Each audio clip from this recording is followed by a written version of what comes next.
আজকে তালপাটের গুরুত্বপূর্ণ বিষয় নিয়ে আলোচনা করব, কেননা ব্লাউজ তালপাট ছাড়া কাটতেই পারবা না। আচ্ছা, এই যে এখানে দুইটা শেপ খেয়াল করো, এটা হচ্ছে গলা, এটা হচ্ছে কাঁধ, এটা হচ্ছে মোহরা। ঠিক আছে, এই মোহরার এখানে দুইটা শেপ, এই একটা শেপ, এই একটা শেপ, খেয়াল করছো?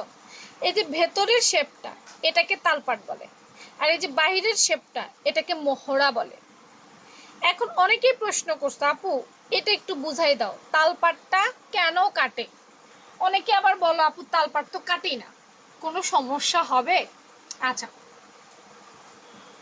আমি একটু কথা বলি, শোনো আপুরা, নতুনরা একটু মনোযোগ দিয়ে শোনো।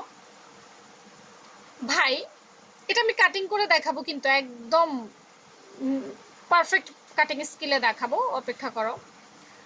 এই যে মোহরাটা দেখতে পাচ্ছ, আমাদের যে হাতার অংশ, এটা হচ্ছে হাতার অংশ। আর এই যে তালপাটটা দেখতে পাচ্ছ, এটাও হাতার অংশ। এটা পিছনে কাটে, এটা সামনে কাটে। বুঝতে পারছো? এখন বলতে পারো যে রুমা আপু একটা পিছনে একটা সামনে কেন? বলতেই পারো, হ্যাঁ, বলাটা স্বাভাবিক। আল্লাহ তাআলা আমাদেরকে সামনে এবং পিছনে দুই পাশে দুই রকম করে বানাইছে না? তোমার পিছনে হয়েছে লেবেল, সামনে বেস্ট আছে। পিছনের শেপ আর সামনের শেপ কি একরকম? পুরুষের যেমন পিছনেও লেবেল, সামনেও লেবেল। তোমার কি পিছনেও লেবেল, সামনেও লেবেল একই রকম? না। যেখানে আল্লাহ তাআলা তোমাকে দুই পাশে দুই রকম শেপ বানাইছে, তো জামা যদি দুই পাশে দুই রকম না বানাও, তাহলে কি ওই জামাটা আদৌ পারফেক্ট হয়? মানে কি, তোমার কাছে কি মনে হয়? তুমি একটু আপুকে কমেন্ট করে জানাও, কি মনে হয়? জামা যদি সুন্দর বানাইতে চাও, ফিটিংস বানাইতে চাও, ঢিলে ঢালা জামা বেশিরভাগ আপু পরে। ঢিলে ঢালা জামা বানাইলে আমার এই তালপাটের দরকার নেই। বড় সড়ো জামা বানাইলে আমার এই তালপাটের দরকার নেই। আবার কথাটা শুনে রাখো, ফিটিং জামা যদি না বানাও, ফিটিং জামা সবাই পরে না, তাহলে আমার এই তালপাটের দরকার নেই। কিন্তু জামা যদি ফিটিংস সুন্দর, দেখতে আকর্ষণীয় বানাইতে চাও, তাহলে তোমাকে এই তালপাট কাটতে হবে। বুঝতে পেরেছো? এবং এটা থেকে এটা একটু ভেতরের দিকে চাপানো হয়। কি হয়? ভেতরের দিকে চাপানো হয়, এটাই মাথায় রাখো। আচ্ছা, আসো এইটা আপু তোমাদেরকে একদম পারফেক্ট কাটিং স্কিলে কেটে দেখাই। আপু আজকে একটা সাইজের দেখাই, হ্যাঁ আপু আজকে 38 সাইজের দেখাই। ও, তোমরা কোন সাইজের দেখতে চাও কমেন্ট সেকশনে জানাও। এই যে এটা আপুটা সরাই ফেলি। আপু কাগজের মধ্যে দেখাই, হ্যাঁ কাগজের মধ্যে দেখাইলে হবে কি, তুমি বাসায় বসে প্র্যাকটিস করতে পারবা। এইটা কাটার জন্য প্রথমেই তোমাকে কি করতে হবে, মনে করো যে 38 সাইজের মোহরা কাটতে হবে। 38 সাইজের মোহরা কাটতে পারো তো নাকি? আমার তার দেখানোর দরকার নেই 38 সাইজের মোহরা। হ্যাঁ, 38 সাইজের মোহরা কাটটা নিবা আসো আগে। আর যদি বলো যে না আপু আমি তো 38 সাইজের মোহরা পারি না, তাইলে তুমি কমেন্ট করতে পারো, আপু চেষ্টা করব তোমাকে 38 সাইজের মোহরা কাটিং করার। আচ্ছা, এইটা মনে করো কি 38 সাইজের মোহরা। দেখো, এটা পারতে হইলে আগে মোহরা পারতে হবে।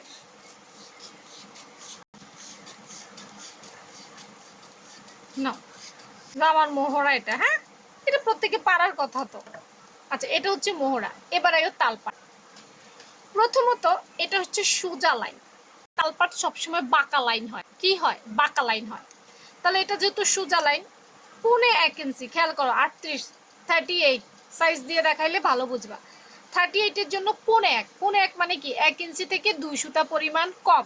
এটা এখানে এক নিচ্ছি না, 1 থেকে কম নিচ্ছি, এই। হ্যাঁ, তাহলে প্রথমে একটা বাঁকা লাইন তৈরি করতে হবে। কি বলছিলাম? আমাদের এটা সোজা লাইন। হ্যাঁ, তা আমি সোজা লাইনে করব না, আমরা বাঁকা লাইনে তালপাট কাটবো। কাটছি, বাঁকা লাইনে তালপাট কাটছি, এখান থেকে এখানে 1.5 কি করছি, বাঁকা লাইন কাটছি, খেয়াল দেখো। এবার দেখো, এই যে মিডল, এটা তো হচ্ছে মাঝখান। হ্যাঁ, এখান থেকেও 1.5 একটা দাগ দিবা, এই 1.5 কত 1.5, এখান থেকে এখানে, এই যে এখান থেকে এখানে আমরা 1.5 কাটছিলাম না? আবার এখান থেকেও এখান থেকেও এখানে 1.5 কাটবা, 1.5 দাগ দিবা। এখান থেকে ঘুরাইয়া, খেয়াল করো শেপটা যেখানে মিলে, এখান থেকে ঘুরাইয়া এই 1.5টা এইভাবে একটা শেপ দিবা। এখানে একটু উপরে মিললেও চলবে, একটু নিচে মিললেও চলবে। এটার জন্য একদম তোমাকে পারফেক্ট করতে হবে এরকম কোনো কথা নেই। কিন্তু তোমার এই পুনে একটা যেন এইখানে মিডলে ঠিক থাকে। হ্যাঁ, এখান থেকে পৌনে এক এবং এখান থেকে পৌনে এক, এইটা যেন ঠিক থাকে। এই দেখছো, এই সুন্দর করে একটা শেপ যেন হয়, তাইলেই তোমার তালপাট হয়ে যাবে। দেখছো হয়েছে? হ্যাঁ, হয়ে গেছে। কিন্তু এবার আমি কেটে ফেলি। দেখো, মোহরা ছিল সোজা লাইনে, তালপাট হচ্ছে কি বাঁকা লাইনে। নাও এবার কেটে ফেলবা। কোথায়?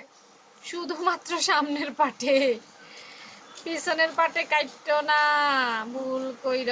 এবং এটাকে রাউন্ড শেপ দিতে হবে, এইভাবে মিলাইতে হবে।